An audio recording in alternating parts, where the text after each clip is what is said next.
எல்லாருக்கும் வணக்கம். இன்றைக்கி நாம் ரொம்ப ஈஸியாக இப்போ நீங்கள் பார்த்துட்ருக்கீங்கள இந்த ஸ்லீவ் எப்படி தைக்கிறதுன்னு பார்ப்போமா? இப்போது நீங்கள் கைக்கு எப்படி நம்ம சின்ன கை அந்தளவுக்கு நீங்கள் எப்படி வெட்டுவீங்களோ அதே மாதிரி வெட்டி வச்சுட்டு, இது வந்து கிளாத் வந்து நீளமான கிளாத் எடுத்து வச்சுக்கோங்க. எடுத்துகிட்டு இந்த மாதிரி குட்டி குட்டியாக ப்ளீட்டு அது எல்லாத்தையும் ஒரே இடத்துல வச்சுருங்க. ஒரு பூ மாதிரி இப்போ நம்ம எப்படி கிளாத்து எப்படி செலக்ட் பண்ணுறோமோ அப்படி தான். இதே வந்து நான் வேறு மாதிரி பிடிச்சேன் அப்படின்னா இந்த மாதிரி ஸ்ட்ரைட்டாக வராது. அதுக்கேற்ற மாதிரி கிளாத்தை நீங்கள் ரெடி பண்ணி வச்சுட்டு இந்த மாதிரி நீட்டமாக நீங்கள் எடுக்கும்போது ரொம்ப ஈஸியாக இருக்கும். ஏற்கனவே நான் ஒரு ஸ்லீவ் வீடியோவில் போட்டிருக்கேன். எப்படி இந்த மாதிரியான ஃப்ளீட்டோ இல்லை இந்த மாதிரி வைக்கிறதுக்கான எப்படி நம்ம வந்து அந்த ஷேப் நம்ம அந்த மாதிரியான கிளாத் எப்படி நம்ம வைக்கிறது அப்படிங்கிறதுக்கானதை நான் போட்டிருக்கேன். இப்போ நான் நேராக போட்டு வச்சுருக்கேன் பார்த்தீங்களா? இதே வந்து இந்த சைடாகலாம் நான் நேராக பிடிச்சேன்னா வராது. ஒவ்வொரு கிளாத்து எப்படி அமையுமோ அதுக்கேற்ற மாதிரி தான் நம்ம அமைச்சுக்கணும். சரிங்களா? என்னடா ஏற இறங்க இருக்குது அப்படின்னு பார்க்காதீங்க. ஏன்னா கை வந்து நம்ம குட்டி கை தான் வைக்க போகிறோம். அப்படிங்கிறப்போ நமக்கு வந்து கரெக்டாக இருக்கும். இது வந்து ஷேப்காக மட்டும்தான் இந்த மாதிரி நம்ம பண்ணுறோம். ரொம்ப ஈஸியாக சட்டுன்னு நம்ம முடிச்சிடுறதான ஒரு ஸ்லீவ் தான் இது. பார்க்குறப்ப சிரமமாக இருக்கிற மாதிரி இருக்கும். ஆனால் நீங்கள் முடித்ததுக்கப்புறம் ரொம்ப ஈஸியாக இருக்கும். அவ்வளோதான். இப்போ நம்ம வெட்டி வச்சுருக்கோம் இல்லையா லைனிங், அதை வந்து நம்ம இதோட அட்டாச் பண்ண போகிறோம். நம்ம எப்போதுமே நான் சொல்லியிருக்கேன், லைனிங் வந்து அட்டாச் பண்ணும்போது நம்ம ஹாம்கோல்கிட்ட வந்து அதாவது ஃப்ரண்ட் சைடு வந்து நம்ம வந்து லைட்டாக குடஞ்சி வெட்டுவோம். சரிங்களா? அந்த மாதிரி குடஞ்சி வெட்டுறதுனால ஸ்லீவ் வந்து வைக்கும்போது எந்த சைடு நம்ம வச்சு இப்போ நான் எந்த சைடு வச்சு அட்டாச் பண்ணுறேனோ அதே வந்து இன்னொரு சைடு ஆப்போசிட் சைடு நம்ம வந்து வச்சு தான் இன்னொரு ஸ்லீவ் வந்து அட்டாச் பண்ணணும். இது வந்து மேலே தையல் போட்டு நான் வந்து திருப்பி தான் அடிக்க போகிறேன். திருப்பி தான் நம்ம அடிப்போம். அப்போ தான் வந்து ஃபினிஷிங் நல்லாயிருக்கும். அதனால் நான் எப்போதுமே இந்த மாதிரி தான் ஸ்டிச் பண்ணுவேன். ஒரு 5 நிமிஷம் அந்த மாதிரி லேட் ஆகுமே தவிர மற்றபடி நம்ம டக்குன்னு ப்ளவுஸ் வந்து நம்ம தைச்சி முடிச்சிடலாம்.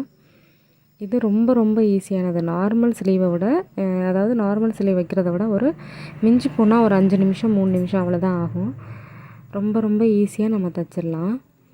இப்போ இந்த மாதிரி அமுக்கு தையல் ஒன்று போட்டுட்டு அதுக்கப்புறம் தான் நான் வந்து பிரட்டி தைக்க போகிறேன்.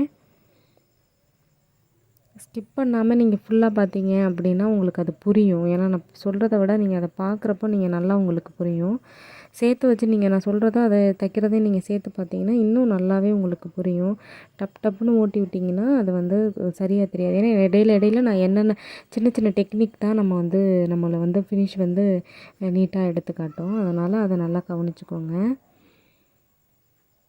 இப்போது நம்ம இந்த மாதிரி வந்து வைக்கிறோம் இல்லையா, ஸ்லீவ் வந்து நான் லைனிங் அட்டாச் பண்ண சொன்னேன்ல, அந்த சென்டரில் நல்லா அந்த சென்டரை வந்து பாயிண்ட் பண்ணிவிட்டு அந்த பூ மாதிரி சென்ட்ரு பூ இருக்குது பாருங்கள், நம்ம பூ அந்த இது வைக்கிறோம் இல்லையா, அந்த இடத்துல சென்ட்ரு பாயிண்ட் வர மாதிரி கரெக்டாக தைக்கணும்.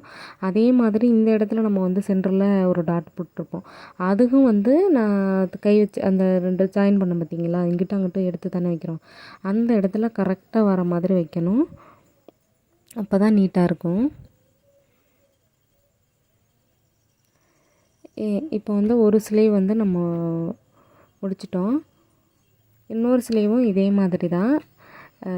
அது கொஞ்சம் அதாவது இதே மாதிரி தான். ஆனால் நான் சொன்ன மாதிரி அந்த ஆம்கோல்கிட்ட மட்டும் அதாவது நம்ம திருப்பி வச்சு நம்ம தைக்க போகிறோம். பார்த்திங்களா எவ்வளோ அழகாக எவ்வளோ நீட்டாக சூப்பரான ஒரு டிசைன் வந்து நம்ம சீக்கிரமே வச்சுட்டோம்.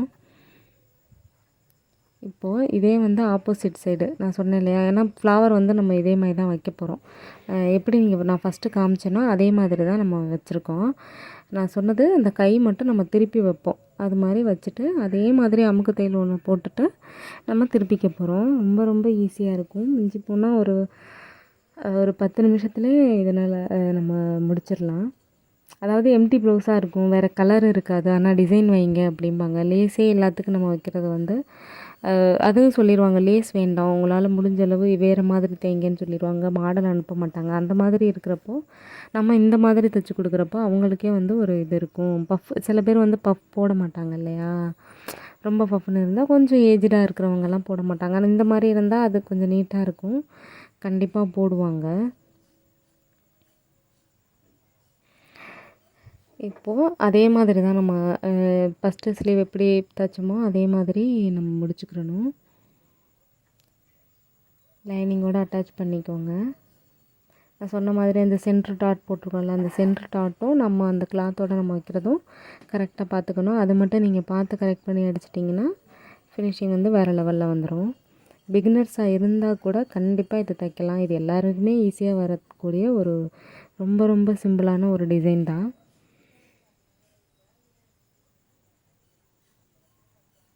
அந்த எக்ஸ்ட்ரா இருக்கிற எல்லாத்தையுமே நம்ம கட் பண்ணி விட்டுட்டு, அதுக்கப்புறம் அந்த பூ மாதிரி இருக்கு இல்லையா, அந்த இடத்துல வந்து கம் வச்சு அந்த உங்களுக்கு எந்த மாதிரி ஸ்டோன் கிடைக்குதோ அந்த மாதிரியான ஒரு ஸ்டோன் வச்சு ஒட்டிட்டிங்கன்னா, அந்த சென்டர் இருந்தால் இருக்குங்க பார்த்தீங்களா, அந்த இடத்துல ஒரு ஸ்டோன் வச்சு நீங்கள் ஒட்டிட்டிங்கன்னா சூப்பராக இருக்கும். இல்லை லேஸ் வச்சு அதுக்கப்புறம் ஸ்டோன் வைக்கிறனாலும் வச்சுக்கலாம். நான் வந்து சிம்பிளாக தான் அவங்க போடுவாங்க. இந்த லேஸ் இருந்தாலே ரொம்ப இருந்தாலும் அவங்க போட மாட்டாங்க. அதுக்காக தான் இந்த மாதிரி என்னோடய கஸ்டமருக்கு ஏற்ற மாதிரி தான் நான் வந்து டிசைன் பண்ணி கொடுப்பேன். அந்த இடத்துல நீங்கள் வந்து சின்னதாக ஒரு இது நான் ஃபஸ்ட்டு காமிச்சேன் இல்லையா, அந்த மாதிரி வச்சு நீங்கள் முடிச்சிடுங்க. என்னோடய வீடியோ பிடிச்சிருந்தா சப்ஸ்கிரைப் பண்ணுங்கள், லைக் பண்ணுங்கள், ஷேர் பண்ணுங்கள், கமெண்ட் பண்ணுங்கள். தேங்க்யூ.